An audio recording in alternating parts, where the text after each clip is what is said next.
In today's video, I'm going to teach you how to restore a website in Google Sites after it's been deleted.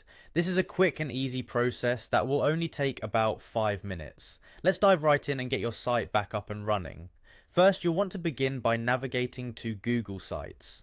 Once you're on the main Google Sites page, look for the three vertical lines, often referred to as the hamburger menu, located in the top left corner of your screen. This icon is your gateway to various options and settings. Clicking on it will reveal a menu where you'll see several choices. What you're looking for here is an option to navigate to Google Drive. After clicking on the three vertical lines, go ahead and select Drive.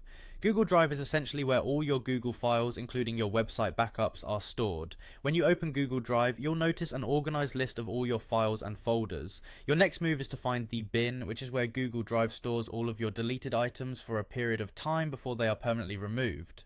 Upon entering Google Drive, you should notice a sidebar with various categories. Look for and click on Bin. This section is your digital recycling bin, and it's important to remember that items here are stored for 30 days. Once this time frame has elapsed, files will be permanently deleted, so make sure you're addressing your website restoration before that deadline passes. Inside the bin, you need to locate the specific site you want to restore.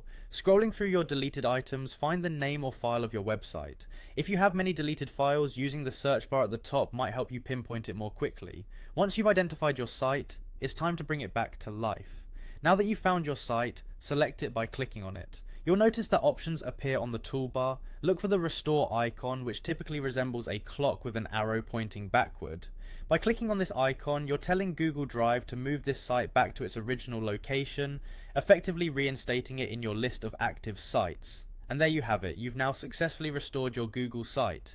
To confirm that everything is back to normal, you can head back to Google Sites to see your restored website in the list of active sites. It's as simple as that, and now your website should be live and accessible once again. Remember, if something else goes amiss, don't hesitate to revisit the steps, and consider making regular backups of your sites to avoid potential future hassles. Thank you for tuning in, and I hope this guide helped you successfully restore your Google site. Stay tuned for more helpful tips and tutorials.